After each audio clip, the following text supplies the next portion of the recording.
Welcome everyone who has just joined us. We're going to get started here shortly, probably in about 5 minutes, but welcome to Fascinating Futurisms. We're excited to have you here today. Happy Veterans Day to all of you and all of you that have veteran families. We're going to be joined by the amazing Brian Hudson. Is it Dr. Hudson? I can't remember. It is Dr. Hudson, but you can Yay! just call me Brian. I'll call you Everyone Brian, can call but I me just want to Brian. make sure to everybody that Dr. Hudson will not be joining us by video. He's got a little bit of an injury, so he's going to be an audio guest for tonight. But you get to see my lovely face to all of you that have joined, and of course this is being recorded for posterity. And anybody that can't join us, we will also be rebroadcasting this on our WordCraft Circle of Native Writers and Storytellers site. So hang with us for another few minutes, and we're excited to have you here and to have a great conversation on fascinating futurisms this evening with Brian Hudson. So we'll get started in about 3 to 4 minutes or so. Awesome. I'm glad to be here. Thank you. Glad you're here.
All right, well, we'll wait. We get a few more folks coming in, I'm sure, but we can go ahead and get started.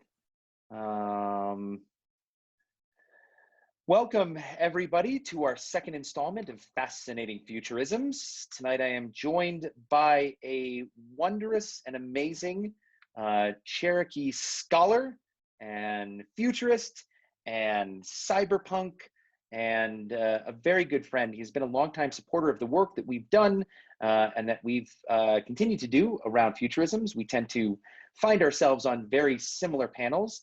I will introduce him a little, or allow him to introduce himself here in just a moment, but I want to say Fascinating Futurisms is a new series from WordCraft Circle of Native Writers and Storytellers.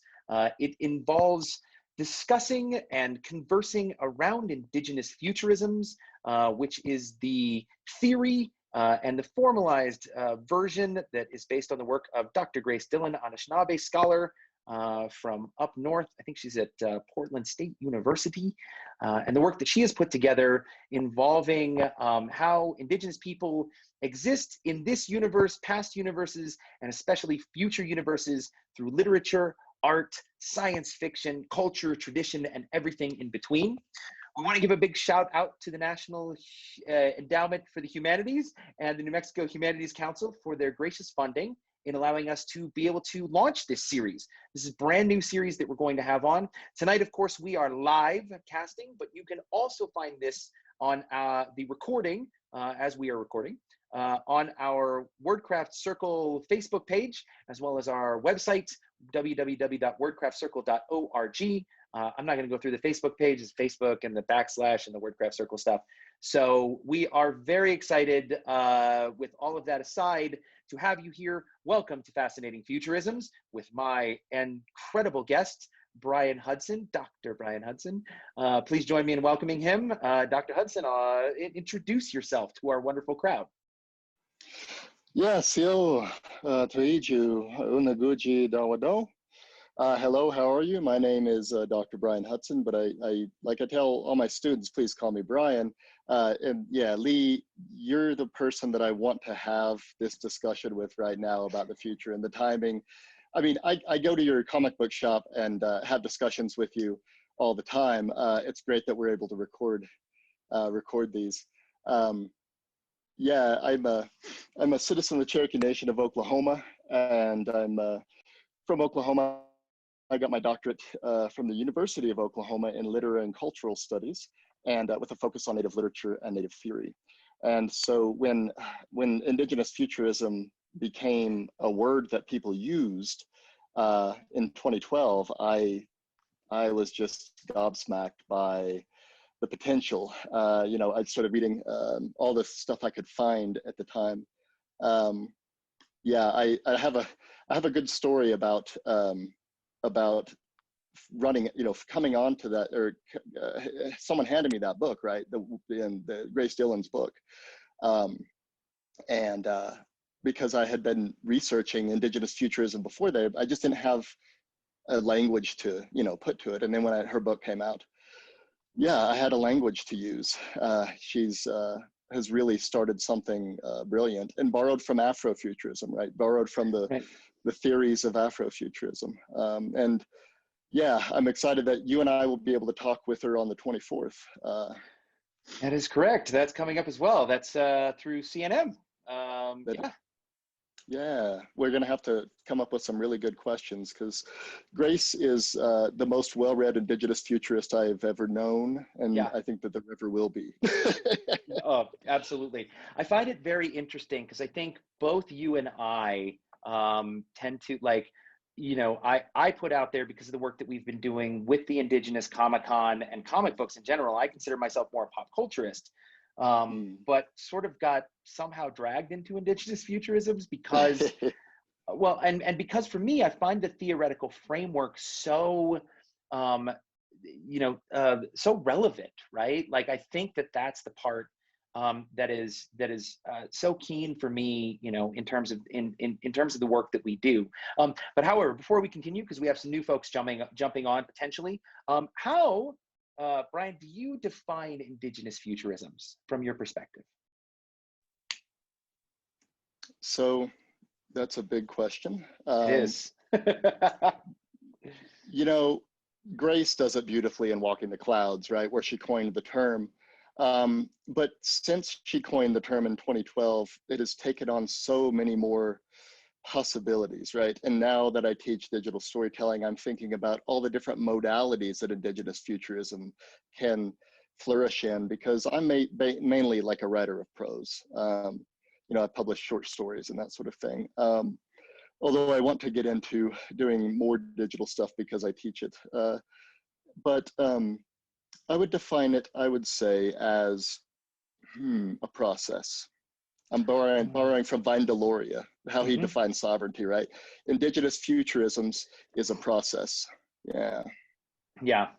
I think that's a really nice starting point for it, right? Because I think it is, I mean, if we think about Indigenous philosophy and understand it, and I think, you know, with Vine Deloria really, you know, being the capital THE Indigenous philosopher, you know, I think that really summarizes it. And of course, you know, anybody that wants to dig a little bit deeper, you can check out Grace Dillon's work. There's some great resources online, especially Walking the Clouds.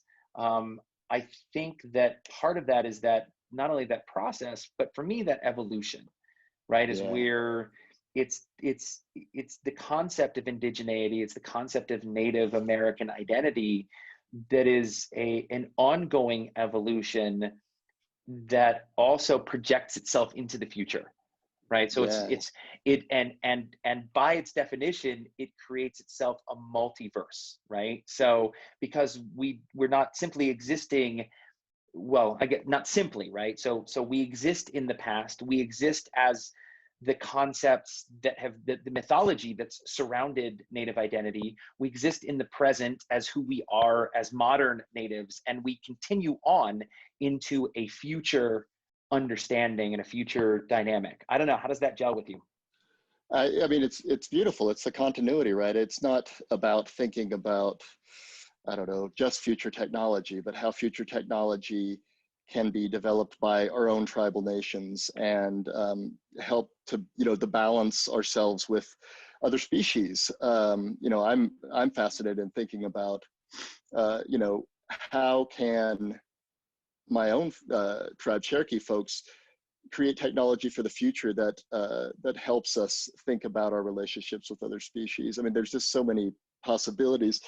And when I say that I define it as a process, I think that's because I'm very attentive to Grace Dillon's the S at the end of futurism, right? It's not just futurism; it's 574 different futures, Isms. right? Yes. Yeah, Yes. at least federally recognized futurisms, right? Right. Right. And so the plurality of it, I think, has already been evident since 2012. And I think there's just so much weight to it. And one of the reasons, I mean, well, I'll tell you a story about how I came across it, because my Gary Hobson, one of the luminaries of Native studies at UNM, he actually helped form Native studies in Albuquerque before moving to OU. And he wasn't really into sci-fi, but I just tried to get him into sci-fi. I was saying, hey, Gary, look, here's William Sanders. He's a sci-fi writer. You should read his stuff. And,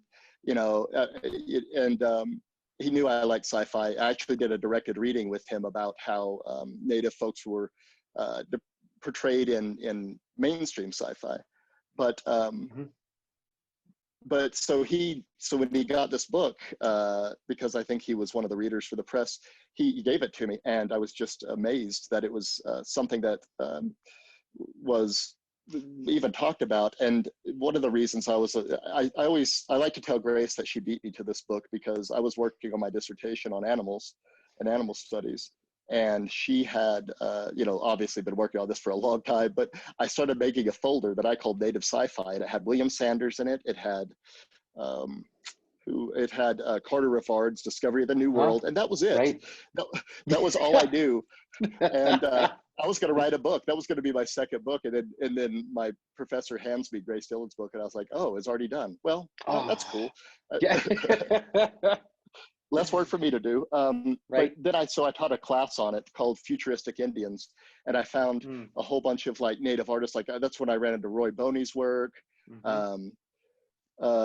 Stephen Paul Judd, all these awesome Native artists who were doing futuristic stuff, and I taught that class, and yeah, it was it kind of made me really want to write creatively. Actually, I hadn't written creatively before that, much at all.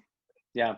So let's I'll take a broader view, and I want to take a step back. So what drew you to, I guess, science fiction, but also to the futurisms? Because it's a pathway, right? I mean, it is. It's a journey, I think, that, as we kind of summarize it. So your younger days, why this and not say fantasy, although there's part of the same. Why is it not dragons and dwarves and dragons? But this is what captured your attention. So where did that start for you?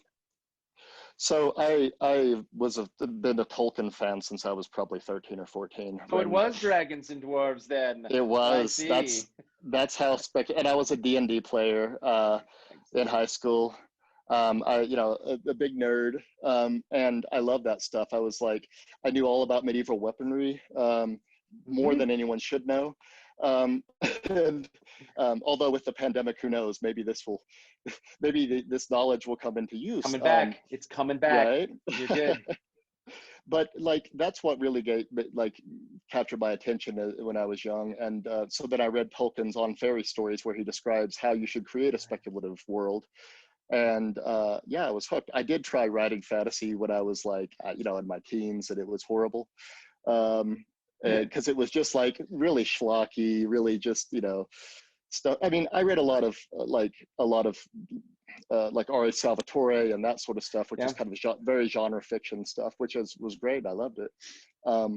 But that really got me into thinking in a speculative mode very early on, I think. And of course, stories. I think I would say that, I want to say William Sanders was the first Cherokee sci-fi writer, but we have traditional stories that we came from the Pleiades system. So, right. Yeah. So yeah, it's really, I think that's what got me into speculative thinking. But then when the book got me into thinking about the theoretical potential for speculative thinking about the future for Native folks. And this is the way I put it to my students when I taught that first class, that it's really hard to hold on to the myth of the vanishing Indian and the Indian belonging to the past when you have Native folks today writing about Native folks of the future. That kind of it blows that all out of the water. Those assumptions are gone. And I saw the potential there, and I still see the potential there. And so I think the speculative thinking about the future, it's the same type of thinking, what if, but it's so important for, I think, for Native folks I want to see all sorts of futurism and all sorts of modes from all the tribes, right? That's what I want to see in the future. Right. No, that's a good setup, because I think that is one of those, it's that journey piece, but it's the exploration of the full Indigenous experience, right? I think that that's really, for me, a lot of what this movement captures, right? It's looking at indigeneity and doing, I think, the best that science fiction brings in, right? It's one of my favorite parts, because I grew up also very fantastical. I definitely was dwarves and dragons, but my dad was very sci-fi, and so I think I sort of like edged along over the years into the science fiction and futurism and speculative genres, and recognizing how they become much more philosophical than fantasy necessarily lends itself to. And it's not to say that fantasy isn't philosophical or without merit of, building things, but there's, I think, different questions that you can pose within futurisms, right? And the isms, the multiple planes of that. That I think that for me, that was what always drew me into the space, because I think it allowed me to ask particular questions. So, what is it like? It's not just the trappings for me. Like, well, what if we had natives in space? I was like, well, we did that. Star Trek book natives in space already. Let's ask some questions. Yeah. Let's ask a fundamental question of, what does it mean if natives go into space? Are they still indigenous, right? As we think about the concepts of territory and diaspora, and that's a big one for me, right? Like, what does it mean to be indigenous to a place? What is it, how many generations do you have to be when we create the concept of indigenous, right? And especially with Cherokee people, and I mean, as a Pueblo, I've had the privilege of, like, my family is like, I can still point to the house that we emerged from, essentially, right? I was like, hey, that's the place, right? But for a lot of my brothers and sisters and a lot of indigenous peoples throughout the world, the displacement is so huge. So what does that mean? And what does that mean when it's, we can future cast that, or we can cast it into a different world, or, and I think that's been, for me, I don't know for you, but the brilliance of being able to imagine that, and having the space to do it now, right? So to speak, the space to do it, having the space to be able to do that, whereas we didn't, I would say, 2 decades ago, right? During the first sort of Renaissance, or the second wave Native folks, right? Like, I think there were some folks, and Dr. Dillon points that out, but I think that it's come much more to the forefront. How are you seeing that in terms of its development, that process, as people are really picking this up? Well, first I have to say, Lee, that my discussions with you about space and diaspora, and I still need to read your story on that. I don't know if you sent me the link, I gotta do but that. I'm working on I'm working on a project that is about a Cherokee in space called Lost Bird, Yay. and using the Lakota name, but it's all from these discussions about what does it mean to be on the diaspora. Because you're right about displacement. I mean, it's really a part of Cherokee history. We have stories about our displacements, right? Probably back to the Pleiades system. It's really, and my family allotment, my family on my Cherokee side knows where it is, but I've never seen it, and because it was sold out. The family had to sell it, right? Because that's what allotment was intending for people to do, Right. give their land up, right? And so, yeah, I think that, and then on top of that, right, I'm a Cherokee citizen on Pueblo land, and I do, it's different. Like, this part of Indian country is much different than the Indian country that I'm from, right? I like it better. But well, thank you very much. I do, yeah. So yeah, I really do think about like that sort of stuff, and that's a story I'm working on. I think I might want to make it a podcast. I was listening to some music by Raven Chacon, and like the kind of mood that he sets with his music. That I'm thinking like I need to contact him and say, hey, let's work on this project. But I'd also need a voice actress. So yeah, I'm thinking about a podcast story that I produced. Right. Yeah, but about being Cherokee in outer space as a metaphor for the diaspora. And I need to actually read your story, because I've talked to you about it more than, I think I got the link, but I haven't, with my arm messed up, I haven't been able to.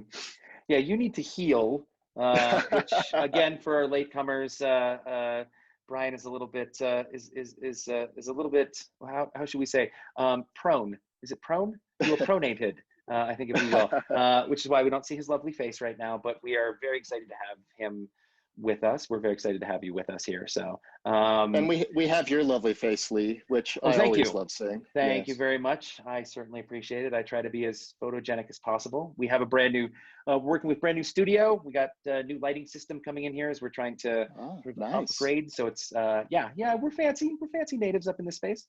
So, we're the natives that, live down the block is all I'm saying. Right. If we're Pueblo, we're the ones that got the new stucco.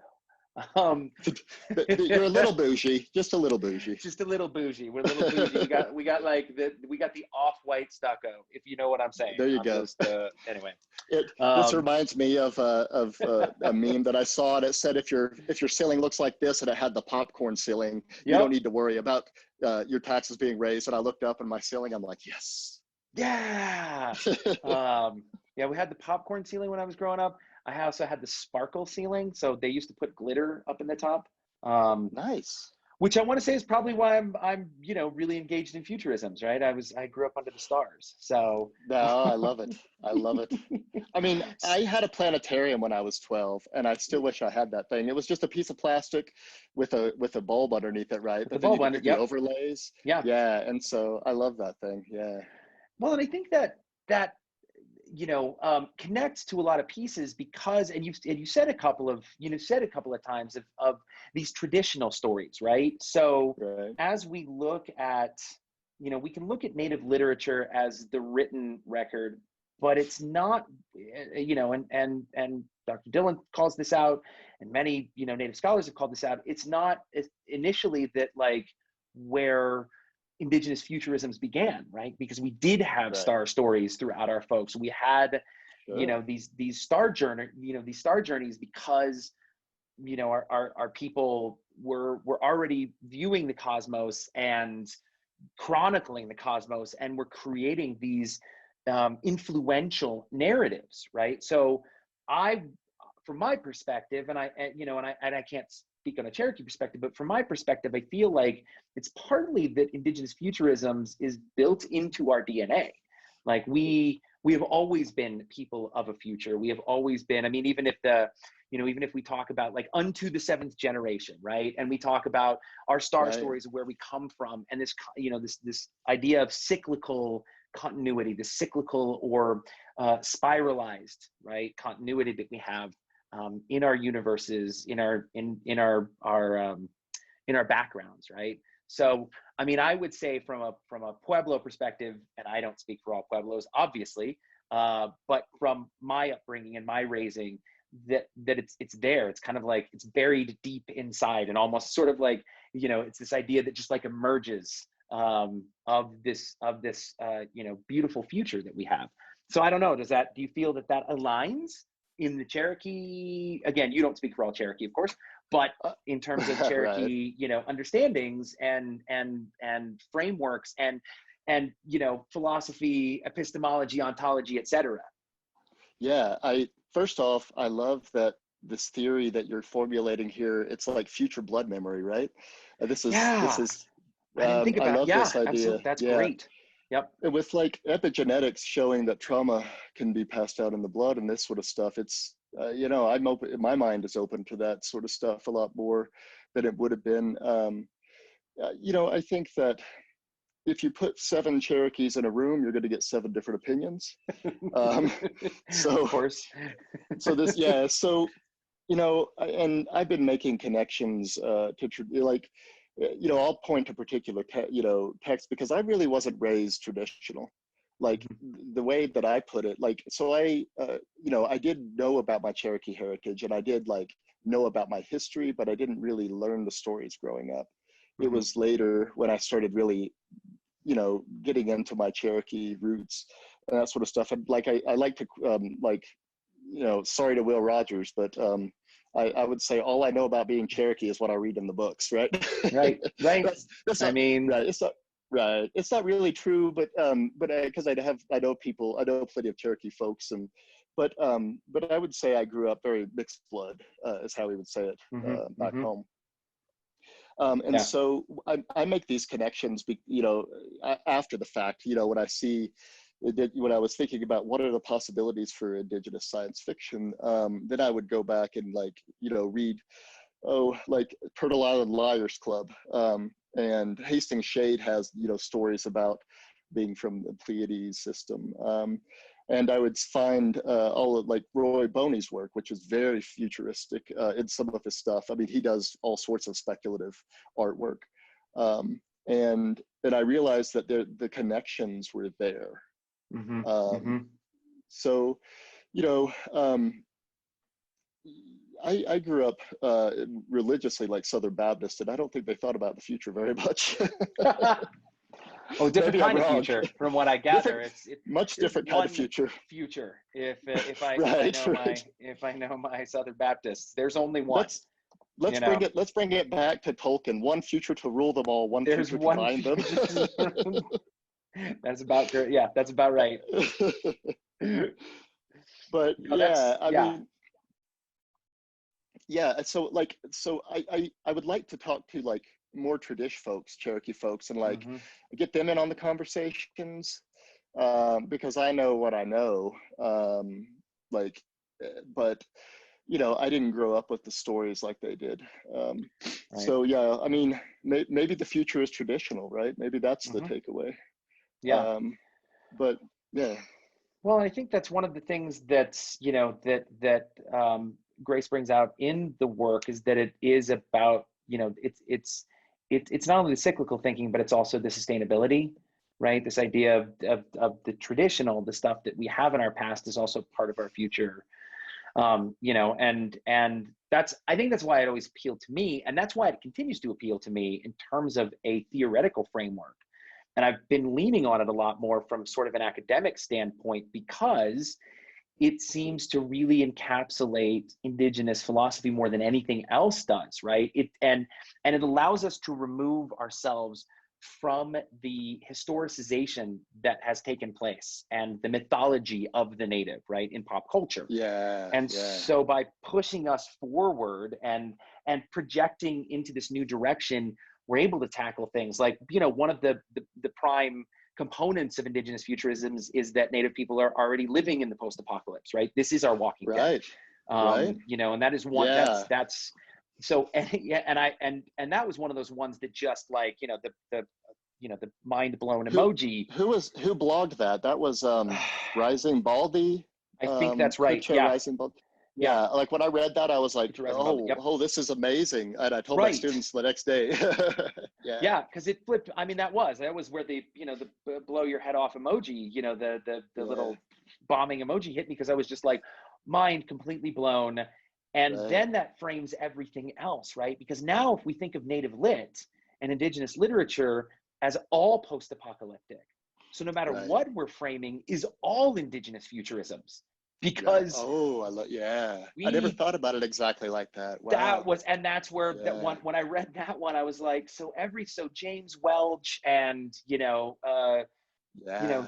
early Joe Bruchac stuff, and even the later stuff, but everything that we put together, all of the native canon, Louise Erdrich stuff, right? Like anything Right. like that, The Roundhouse. the Yeah. Roundhouse, right? You know, Home of the Living God, like those types of things, I haven't read that one all yet, but I futurisms. need to. It's great superhero. I mean, it's the canon, right? Right. But I Right. think that was the thing that just floored me, because then it made my perspective of native literature completely different, and the ways in which we've carried the stories. And I'm always drawn back to, I gotta just totally nerd out, to Reign of Fire. Do you remember the movie? Was that Matthew McConaughey? And Christian Bale, and That was a good movie. Yeah. it's a Yeah. good movie. It bombed at the box office, but it's a great movie. And one of my Yeah. favorite scenes is that civilization has been blown apart by dragons, and there's a scene where they're reenacting Star Wars on a stage early in the Oh, movie, as they're I showing like forgot one of about the, that. Yeah. exactly. And that was the one thing, and I was like, that's, for me, that's what indigenous and traditional storytelling is, right? So Well, anybody, Star Wars is a special case here too. I have colleagues who teach about Star Wars, right? And what really blew my mind is well, first of all, you really blew my mind in thinking about all native literature as post-apocalyptic, because I've read Grace and I've read the words and I read the blog, Because You're Rising Boldly, but I just I'd never thought about it that way, right? I did work on really like canonical native lit, like McNichol, right? Oscarson, and that sort of stuff. I was really, I mean, before I got into native lit, I was a Yeatsian, so I was pretty like, on my high horse a little bit. And so Brilliant. I was really wanting to study text novels and that sort of thing. And then when futurism came in, that just drew me in because of theoretical potential. And now I'm realizing, the whole native canon could be seen as indigenous futurism, and I love it. And that's how I'm going to teach it from now on. So thank you for that. Yeah. Well, listen, it flipped my gourd, and I've been kind of trying to proselytize a little bit and throwing that Yeah, out yeah. there, of just being like, it really is. I mean, if we, and again, it's an if then, right? So if you Yeah, yeah. fundamentally follow that, this is the framework for indigenous futurisms, and that indigenous people are in the post-apocalypse, then everything that comes subsequently is part of that post-apocalyptic canon, right? So even if you Yeah. look back at the early native literature, you can see the approaches are often about encapsulating a lived experience, which is, for Right. everybody that does that. But now if you Sure. frame it like, let's frame it within a construct that people can understand, of The Walking Dead. So imagine people writing during that show, during that time period, right? Where there's Right. zombies everywhere, and they're trying to write a novel or tell a story, or, they've started to move. And I think there's some of the later type, some of the later stuff that they've put together, not the show, but in the comic, deals with that, right? Like, it's one of the things I Like absolutely love knowledge is production in the knowledge apocalypse. production in the apocalypse, Yeah. right? Because there has to be a moment of that once you Sure. get to stasis, right? So Right. we found stasis. 90% of our population disappears essentially Yeah. overnight. I mean, within the Right. span of, what did we say? I mean, it was the span of 80 years, right? 90% of the native in North American indigenous population, poof, ceases What to was exist. the line from A Tribe Called Red? It's something about the virus preceded the people or the Yeah, colonizers. Yeah. yeah, exactly. Yeah. And that's, it's that first. I mean, And I think it's even more fitting given our time frame right now, right? Like the Yeah. one cough, puts Well, this everybody is what at I tell risk. this is what I tell everyone back home, family and whoever will listen. Everyone can be a zombie. You could be a zombie right now, Lee, and I wouldn't know it. You wouldn't know it, Nope. right? I could be a Yeah. zombie. I went to California in March and came back, right? So I don't Right. know, who knows? Exactly. And so think about it as a zombie because it's a good metaphor. And I think my wife gave me that metaphor to think about the virus. But yeah, I mean, you can't tell. Don't let anyone within biting distance and pretend you're The Walking Dead. This is why Always. speculative fiction is good, right? All the Right. nerds can talk really quickly about how to deal with a pandemic that they've never had to deal with before because they've thought about these things, right? Right. And they've built the future worlds around it, right? So they've Right. conceptualized what I've had several conversations at the shop at Red Planet Books and Comics about my zombie escape plan. Like, what do you do Oh, if the zombies show up? I yeah, was like, yeah. well, I can get up on my roof and then I can jump over to that roof and I can at least, and I'll make a distraction, then I'll go, kind of, I was just Right. like, because I've read enough of these novels. Well, now we're in a space where it's just like, huh, well, I You guess could it's actually the, use those skills. well, and what has been fascinating about this time period is it's the banality of an apocalypse, right? Right. In some ways, thinking about the things like knowledge production, the things like how do we survive, and how do we write, and how do we tell stories, and how do we sing, and how do we continue to transmit knowledge generation to generation. So now we get into this space of what indigenous futurisms really grabs you, which is the cyclical space and the cyclical Yeah. thinking, because now it puts us in a framework as indigenous people to think back to what our ancestors dealt with. Now they were dealing with Exactly. something that was, I won't say it was more wildfire, and I think much more violently destructive in terms of just the virus part, not the Not warfare the part. actual violence part. Right, right. Because again, we're sort of in this, with COVID-19, it's real subtle, right? Like you could have it, I don't know, do you have it? And it creates this framework, which is why we take these precautions. But I also feel that, like, how do you, as we begin to think about this, and what I would love to see within literature myself is how did we dig out of these spaces? We talk a lot about Right, resilience, but right. what is the moment that we dug out of these, these catastrophic, these catastrophic uh, events that took Right. place, So what happened, and how did we can see the end result? But for me, I think that the part that becomes really compelling, and the novels I really want to see, is how we dug out of that. It's that part in The Walking Dead, in the comic, where you see it's Rick wakes up, and you're just like, and he's like, what's Right. going on? Because you can imagine somebody in, as an indigenous person on the East Coast or here or in Cherokee country or whatever, looking at it, and just kind of was just like, I went out hunting. What is going on? Why is Yeah. everybody dying all of a sudden? And that becomes, I think, the key to when we unlock our futurism, our futurism framework, right? Like where did we come from, and where are we going? I So love that. In particular, I think in Cherokee cultures and communities, in a word, the way we got out of it was Gadugi, right? The coming together community. And that's the only way that we're going to get out of this, I think. I know there was a lot of advice early pandemic about, trying to be creative and that sort of stuff. And I have to say that I have not uh, really been able to create much. I've been able, because, well, not only because of all the disinformation out there, right? I call myself a mm, cyberpunk because I like to be out there trying to at least help the folks back home realize this is probably not true, or this right. is absolutely not true, until you just have to give up at some point on Facebook, Mm-hmm. at least.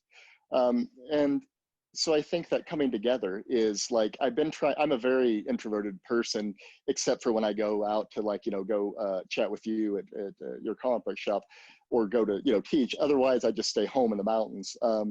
But which I'd have to say I'm a futurist, and I moved out of Albuquerque the year before the pandemic, and I'm gonna pretend that it was that I could see the future and I knew what was happening. Brilliant. Yeah, I forgot my point. We were moving towards just kind of like talking about, the pandemics and futurisms and Oh yeah, literature. that's And right. yeah, Yeah, but the pandemic like just magnified what I've just been amazed at Native folks from all tribes, right? The kind of online activism that I saw during Standing Rock was just amazing. I wrote a prose poem to celebrate it. It was called an Indigenous Cyberpunk Manifesto, because I was so taken by it. And I felt like I wanted to be out there I had colleagues out at Standing Rock, right? And I wanted to be out there with them, but I also had a job and a family, right. and so I was trying to help as much as I could, with spreading, signal boosting, as my sci-fi friends in Riverside say. I did a postdoc at Riverside on alternate futurisms, and that provided, for my mind, it's an amazing framework, not only native futurism, but how it could intersect with Afrofuturism, Chinese American futurism, and all the different types of alternate futures. But yeah, signal boosting, and then seeing it happen again with like Suzanne Harjo leading the charge to get the Redskins to change their name. I was just amazed, right? And wanted to participate and get in there and help any way I could. But that's also probably why I'm not in the best shape right now. So I need to get off the keyboard for a little while and rest up my back at least. Absolutely, which is, always important for the health pieces and whatnot. So let me ask you a deeper question. Do you think within Indigenous futurisms and the work that's been coming out, which has been planned, and not just what I said where everything's Indigenous futurism, but things that are a little bit more towards that bent, right? I want to clarify that. How do you think it hangs with, the other futurisms, the top level canon work? I'm gonna put you on the line, because are we putting out the same level as Indigenous writers? I believe we are, but I'm not going to sway your vote. As we would see in other, say, ethnicities or other, sort of subgenres of futurisms in science fiction. What's your take on that right now? I mean, if I could write like Nalo Hopkinson can write, then I would be happy. Right. Nalo's a good friend and colleague, and she, to my mind, is up there, that triumvirate of Afrofuturism. Nalo Hopkinson's right up there in my mind with Chip Delaney, Samuel Delaney, Octavia Butler. Right, those are the three, and what they're doing is so like they're just doing so much. Like thinking not only across racial lines, but species lines. If you read like Babel 19, people are walking around with genetic modifications, and that influenced cyberpunk authors to think about body modifications. And that's why you have Cyberpunk 2020 coming out, where you can mod your whole body, right? You could trace this back to Afrofuturism, right? At least in one genealogy. And so I think, we're doing some amazing stuff right now, but I haven't really. Well, you have Visner, of course. Visner is probably our most literary futurist, I would say, and it really depends. It depends on where you draw the line. Are you looking for literary production, or are you looking for genre production? And I love it all, right? And so I think that I don't like to get stuck on that line, right? Because I love genre fiction, and I also enjoy literary fiction, but and I try to meld the two, but I love it all. And I think if we're talking about caliber and canonization, it's hard to avoid not talking about the literary in a sense, but that gets complicated really fast. Yeah, and I think that's been one of the things, and that's why I was putting it on the spot a little bit, because I think there is this idea of what is transcendent and what is, commercial. I was like, listen, I loved reading, I loved reading Dan Brown. I loved Da Vinci Code. It was fun. I enjoyed it. Does that? I haven't read that, but I enjoyed, who was the lawyer writer that was before him that was John popular? Grisham? Is it Yeah, Grisham? I Yeah, enjoyed reading yeah, Grisham. I yeah, enjoyed reading The Walking Drum by Louis L'Amour, right? yeah, I enjoy genre fiction, and I think yeah. there's so much potential for it. And so, like, it depends, what lens we're looking at it from. Are we looking at it Hmm. from the lens of the literary, in which case I don't see any native writers doing the type of language work that Samuel Delany does, but like, that's where Mm-hmm. I'm heading. That's one of my goals, right? Like, that's like Right. one of those goals you set for yourself that you never reach, but it inspires you. Hmm. Um, but I do see that we're doing amazing work in genre and multimodality. But so are Mm. Afrofuturists, right? And so this is what I'm more interested in theoretically. I'm a theorist, Hmm. and literary theorists ask the big question: what is literature? And it turns out most everything could be literature or read as literature. Right. Um, and so we study comic books, and we study podcasts, and we study all sorts of things. I am much more excited about the potential for native comics Mm. to to get the conversation going about the future than I am, unfortunately, about like native novels, right? Because the novel Interesting. Okay. isn't as widely read, Right. and so like I'm really interested in new forms.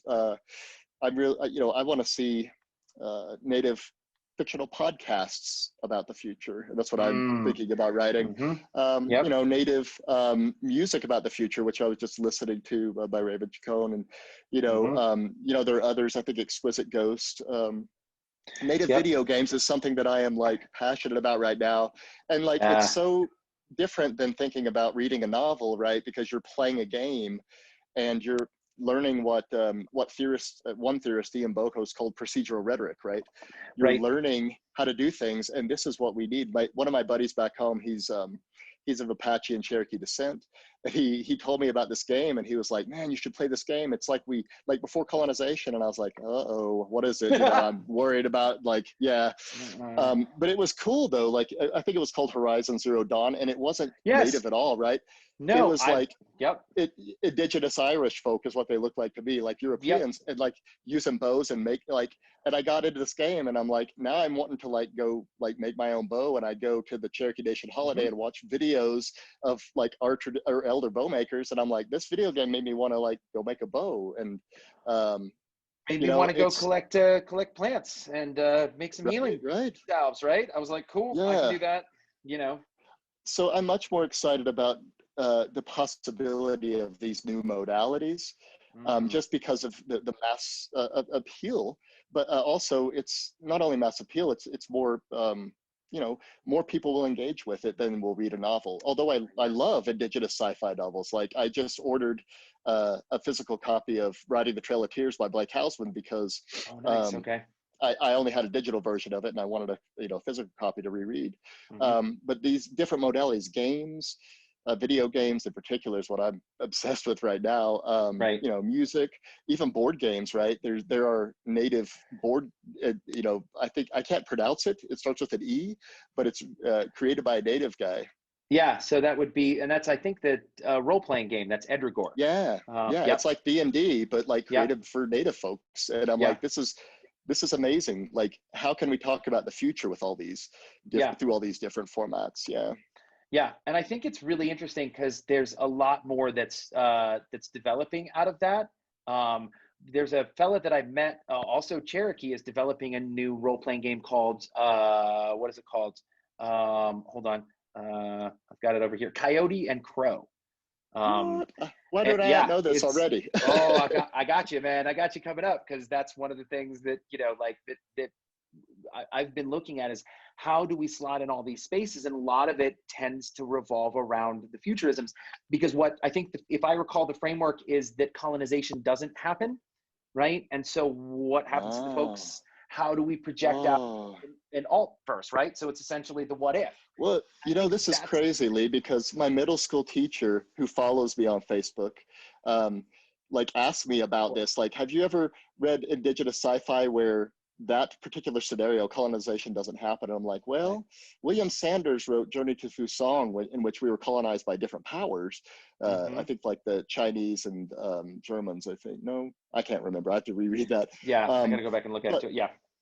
But yeah, it's, I was like, no, I haven't at all. Like most of it is either like straight up dystopian, but you don't see much kind of utopian fiction, except for, I would say, Skawanati Fragnitos, or she's going by Skawanati now. Skawanati, yeah. Time Traveler, yeah, Time Traveler, TM. That has some like utopian elements, but we don't have a lot of utopian futurism that I'm aware of.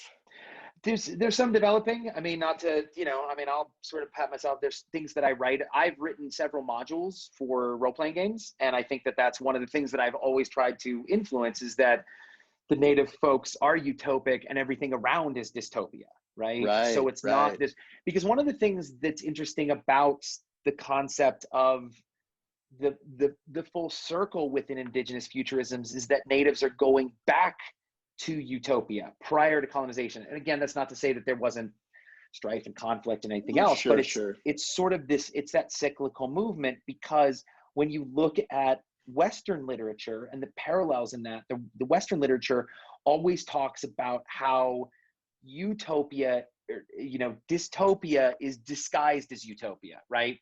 So it's that everything is utopic, but underneath it's the, you know, the dirty corporations controlling people's, and it's fascinating, right? It's fascinating to look at the ways in which futurism, science fiction, and all this stuff plays out, especially in Western literature. Is that, I mean, you think about, what is it? I'm trying to think of the, not the Hunger Games, but the other one that came out around the same time.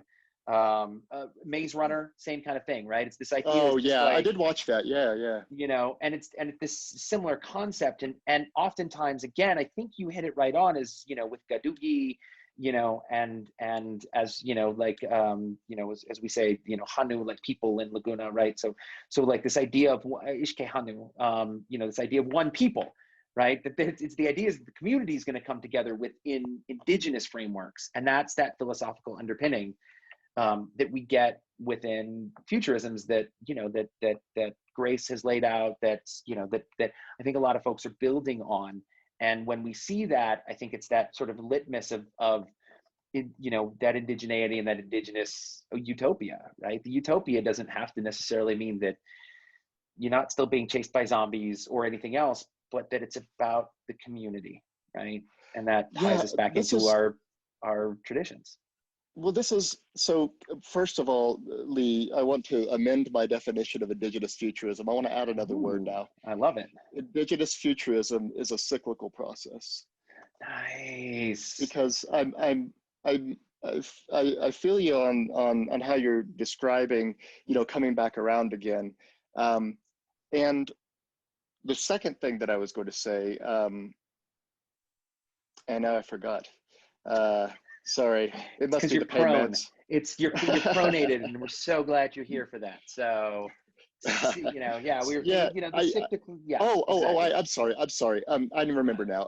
We need a new language to talk about the future. Dystopia and utopia is great for Western context, right? But utopia is, right, from the Greek, no place. And like the first really utopia or dystopia that I think I read was Gulliver's Travels, and I didn't really know it as such. But like, and then we have so much focus on dystopia right now. Well, especially cyberpunk, because we live in a cyberpunk now. I mean, we do if you go back and read Gibson and Stevenson and them. But like, I don't know. Yeah, I guess I don't know what I don't know. We need another language, right? We need to talk about it in our tribal languages. We need to say, because that's a binary. Utopia and dystopia are a binary that's been playing out in Western literature for how long? We need our own binaries, right? We need our own good place and bad place. I mean, I loved The Good Place, the show, right? And I mean, that was like textbook utopia to my mind. But like, we need I want to know how you would talk about a good future or a bad future in Pueblo languages, right? Because I Mm-hmm. think Mm-hmm. more than any other tribe to my mind, Pueblos like really like knew what was happening and shut it down and came together. And then everyone else was like, oh, maybe we should too. And the Cherokees were finally like, oh yeah, I guess that's probably a good idea. Now, when we did that, right, we started coming together, and like, our chief was like taking food from the casino and distributing it to everybody and stuff. So we came Mm-hmm. together, but like we didn't do it as fast as you all did. So I Oh, want to know what utopia, dystopia, how that should be translated theoretically into, you know, yeah. tribal languages of the land that I'm currently, staying on. That's a great question. I Because haven't, asked that question from home folks. So that's brilliant, actually.